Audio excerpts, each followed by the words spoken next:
간암의 발생 원인은 의학에 따르면 원발성 간암 환자 85%와 원발성 담간암 환자 50%는 간경화가 관계가 있다고 한다. 관결절의 과형성과 다발성 선종 그리고 다발성 암 사이에는 일정한 과정이 있다고 한다. 선종에서는 암으로 진행되는 것에 의해서 의사들은 발암인자로서 간의 재생 조직이 과형성 상태로 되고 마침내 종양물질로 진행되어서 가는 과정을 실험을 통해서 증명했다.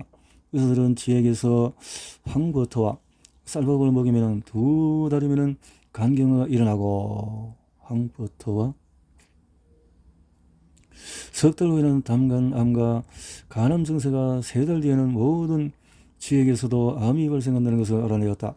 간이 상하면 혐기성 당분의 적용이 일어나고 대개 질병들은 한꺼번에 일어나는 경향이 있다. 청농증은 만성적인 기관지염과 기관지 확장증과 후두염, 신장염 등 이런 것들, 만성적인 방광염은 충수염과 관련이 깊다. 충수염과 관련이 있다. 치유력이 충분하면 질병에 감염되거나 만성화되거나 다른 기관으로 전이 되지 않는다. 대개 질병을 한꺼번에 일어나는 경향이 있다. 청농증이라든가 확장증, 후두염 등등등등 이런 것들이 같이 일어난다는 거죠. 인체의 치명적인 살충제의 문제는 DDT라든가 클로라든가 등등등등 이런 물질이 엄청난 문제가 되었다. 그 당시도 그렇지만 요즘은 너무나 많은 또 이런 해독해야 될 물질들이 많죠. 암 발병의 원인은 암을 비롯한 만성 질병을 일으키는 현대 문명은 니콜슨은 질병의 개념을 인식해서 영양과 독과 감염 유전을 통해서 이렇게 급성 암이란 인체에 쌓이는 만성적인 독으로 신진대사 기능에 떨어질 때 생긴다. 인체 안에서 일어나는 각 기관이 이렇게 찌들어서 그렇게 생긴 거죠. 그래서 화학 비료가 인간이 자연의 일부분으로 살았던 과거에는 암이 발생하지 않았는데 하지만 현대는 옛날보다 영양을 충분히 섭취 하는데도 암을 비롯한 각종 성인병에 시달리고 있다. 그래서 히말라야나 에티오피아 사람들은 암이 잘 걸리지 않는다. 그것은 그들이 자신의 조상이 했던 농법에 따라서 자신의 토양에서 자라는 것만 먹기 때문이다 라는 건데요. 이렇게 오염된 것을 먹으면 안 된다는 거죠. 에스키모인들은 가공한 통조를 먹으면서부터 암과 각종 성인병에 노출되었다. 아프리카 원주민들 역시 전통적인 식사법이 바뀌면서 에스키모인들처럼 각종 질병에 시달리고 있다. 원주민들 중에서 옛날 방식에서 하지 않아서 1950년 수보이처 박사는 이건 아프리카 원주민들에서 맹장염 수술을 했는데 이제 암을 비롯한 성인병이 언제부터인지 확정할 수는 없습니다. 그 전에 우리는 병원에 암 환자가 없었다는 것은 분명합니다. 암 환자가 없었는데 이렇게 전체주의의 개념 더인스터 대학에서 지금부터 교수나 그 독은 체질상의 어떤 조건에 의해서 발생하는데 현재 문화에 의해서 기인하고 있다라고 했네요. 그래서 메이어는 균형을 잃으면 염분은 세포 신진대사의 문제를 일으키는 원천이 된다. 균형을 잃어버리면 염분이 때문에 섭취하는 음식의 종류와 기관들의 정상적인 것이 상호정성의 부분에서 장소에 나타나는 소금에 의해서 결정한다는 것이 명백해 보인다고 주장했다. 그렇다면 암의 진행 원인은 미네랄의 불균형 때문이다. 호풍한 암 환자의 식사는 엄청난 진행에 그는 음식의 섭취와 음식의 구성이 암을 증가시키기도 하고 줄여주기도 한다고 보았다. 치료 과정에서 다음과 같은 사실을 발견할 수 있는데 무염식을 하면 제독을 시키면 모든 기관에서 나트륨 염소 수분이 감소되고 이렇게 세포의 부정과 음성의 전이가 동시에 줄어들고 그러하여서 전화된 포타슘 그룹의 미네랄과 양성으로 전화된 요오드 구성의 분자들에게 길을 열어주고 이런 변화들이 암세포가 신진대사를 높이는 것으로 보인다. 호프망스는 그래서 암세포가 드물을 것 없이 미네랄 신진대사가 살아나는 여러 과정들에 연합하여 암세포를 죽이는 결정적인 역할을 한다고 보았다. 암세포만이 발효를 할 수 있으므로 암세포들은 새로 발생한 변화들을 수용하지 못하고 죽게 된다. 신진대사는 적당히 구성되어야 하며 간에 의해서 끊임없이 재활성되어야 한다. 라고 했네요. 1935년 F. 브루멘탈과 이 해에서는 그와 반대되는 의견을 하였다. 그들은 소금이 매우 적게 든 음식이 종양물질 형성을 저해하는 것은 아니라고 보았다. 다른 전문가들은 단백질이 적고 또 포타슘이 풍부한 음식이 알칼리즘을 촉진시켜서 암 성장에 유리한 조건을 만든다고 보았다. 그들은 알칼리즘이 없으면 암이 발생하지 않는다고 했다. 식품화학적인 리그나 버거는 이 견해에 반대했다. 물론 알칼리즘을 형성하는 식사가 암 성장에 책임이 있을지는 모르지만 이 견해는 아직까지 이론으로만 그치고 있다. 암에 대한 소디움과 포타슘의 역할은 현재까지는 분명치가 않다. 워터만은 또 암 환자의 경우에서 혈장의 소디움 함량은 변하지 않는다는 것을 알아내었다. 베네딕트 암 환자의 경우에 혈장의 소디움 함량이 변하지 않는다. 베네딕트와 데이스나 암 환자의 혈장에는 소디움의 함량이 정상적이라고 결론이 내렸다. 피츠와 존슨은 암 환자와 일반 환자들에서 혈장 내의 소디움 함량과 또 수표액 내 소디움 함량을 조사했는데 이들 액체에 들어있는 소디움 함량이 암 환자나 일반 환자나 관계가 없이 동일하다는 사실을 발견했다. 브라이 박사는 1926년 종양을 가진 쥐의 경우에 종양이 활발하게 자랄 때까지 혈액에 있는 소디움 함량이 정상의 쥐보다도 25% 높고 종양이 퇴각할 때는 정상의 쥐보다도 60%가 더 높았다고 마우드는 소금을 암의 원인으로 보았다.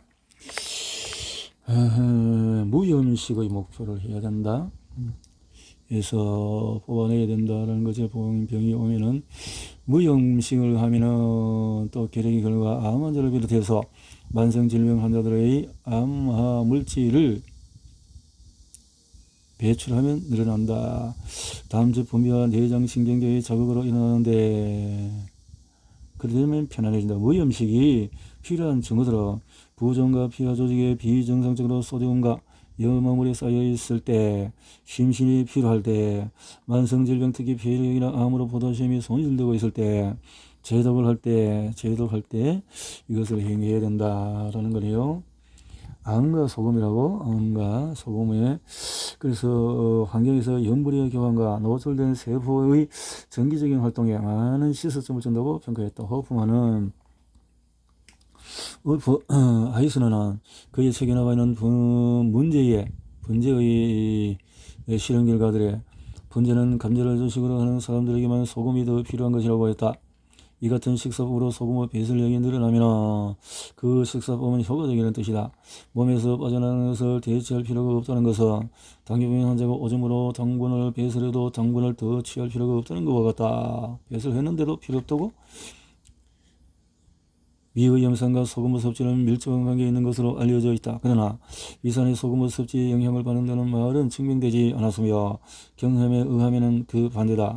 로스만은 정상적인 사람의 위에는 400에서 500mg 염산이 있으며 염산의 pH는 0.97에서 이렇게 0.80이라고 문명가된 백이들의 식이요법이 아프리카 원주민들에게 끼친 영향은 이렇게 해서 옛날에는 과일과 또 뭐 바나나 먹거나 타로 고구마 등을 주식으로 살았지만 지금은 깡통에는 버터 이렇게 저장된 육류와 생선 등등등 빵을 먹기 시작했다. 그러니까 이제 질병이 오게 됐다는 거죠. 원주민의 암 발병률의 증가는 소금 섭취와 관련이 있겠다. 그 소금이라는 것이 아주 좋지 못한 지금은 옛날에는 아주 적은 양의 소금이 있었지만 지금은 오지에까지 넓게 퍼져 있다.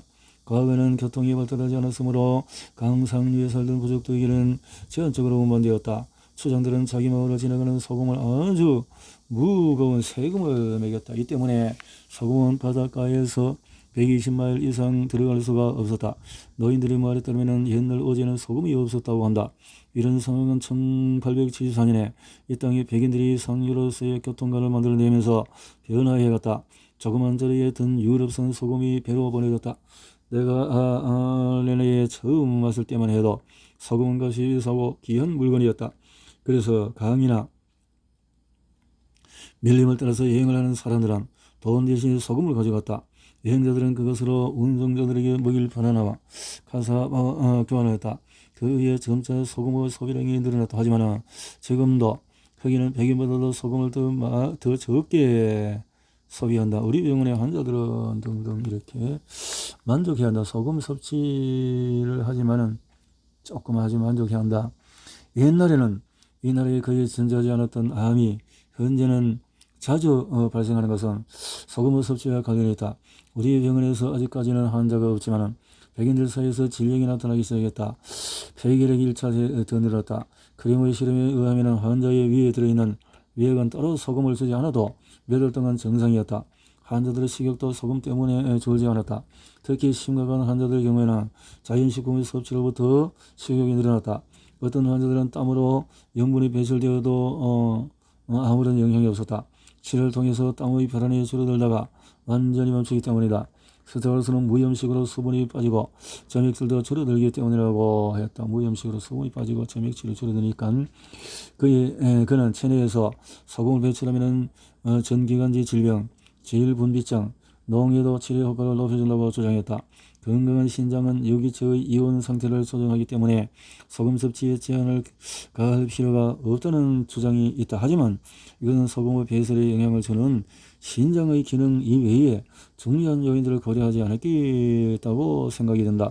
병든 신장도 소변 1리터당 5g의 염분을 배설할 수 있다는 것은 소금 섭취량에 대해서는 별다른 의미를 갖지 못한다. 그러나 염화물 이온은 신장에 의해서 모이는 물질들 가운데서 특별한 위치를 가정해서 염화물은 소금을 2.5g 이하로 절제해서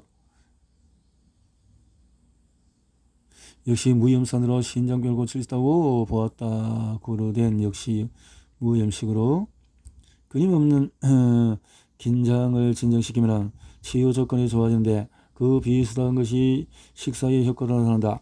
울프 지적했듯이 정상적으로 기능하는 신장에 의한 소금의 배설이 열 때문에 제한되고 소금을 더해도 잔량이 일정하다 하더라도 그대로 방치해서는 안 된다. 여기체가 열이 발생한 상태에서는 소금을 모두 소화시키지 못하고 있음을 보여줄 뿐이다. 따라서 소금을 제한하는 것만이 급성질병에 대한 올바른 치료법이다. 병든 신장이 5g의 소금을 배설시킨다고 하여 5g의 소금을 반드시 먹어야 하는 것도 아니다. 반대로 신장을 비롯한 기관들이 아껴야 신장을 치료할 때 얻는 효과를 심장병이나 암에서도 얻을 수가 있다. 암과 소금이라. 생리학자들은 현대인이 섭취하는 소금의 양이 적정 필요를 훨씬 많이 섭취한다고 주장한다. 이것은 인체가 소금을 필요하는 것이 아니라 음식의 맛을 내기 위해서 먹는다는 뜻이다. 1901년 분재는 소금이 필요한가? 이 대한 실험을 통해서 소금의 양이 적게 초식동물을 많이 필요한다는 것을 알게 되었다. 그는 인간의 경우에도 마찬가지로 생각했다.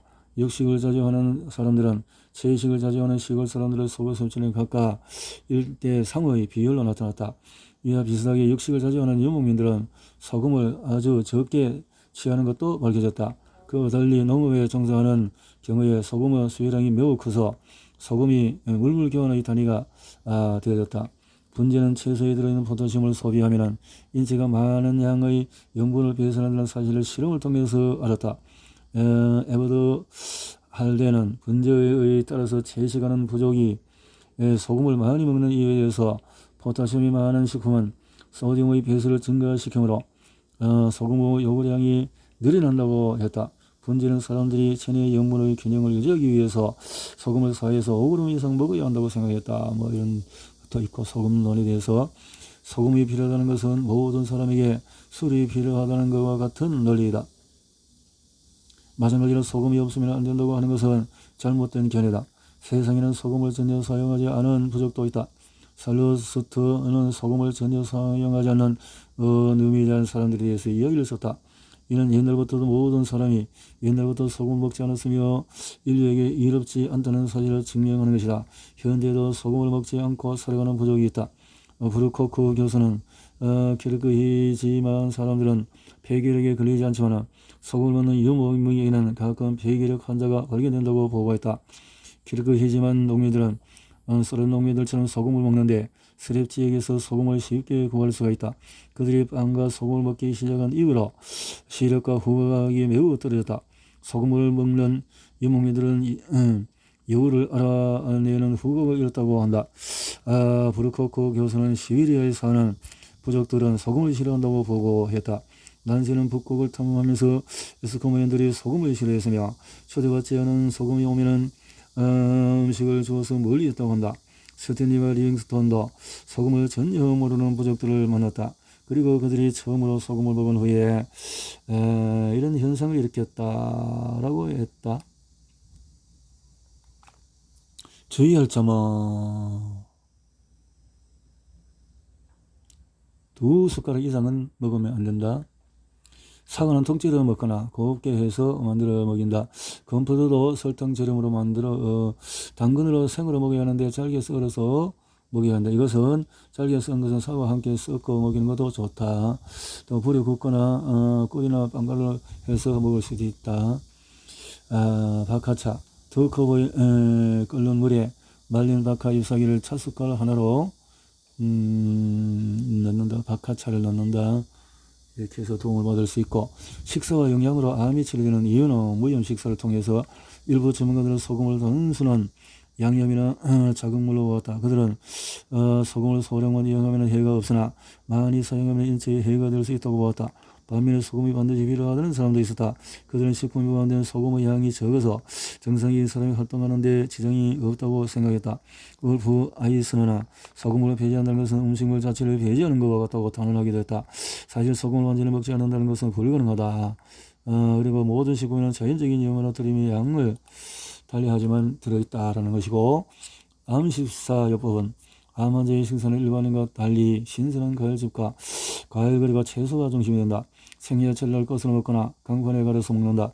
또한 신선한 잎사귀로 만든 샐러드 껍질째로 구운 것을 과일과 오트밀 또 소금이 가지 않은 것으로 소금을 넣어서는 안 된다. 신선해야 된다 라고 했고, 소금과 크림이 들어가지 않은 묽은 치즈와 탈취로 만든 요구르트 그리고 버터만 취해야 한다.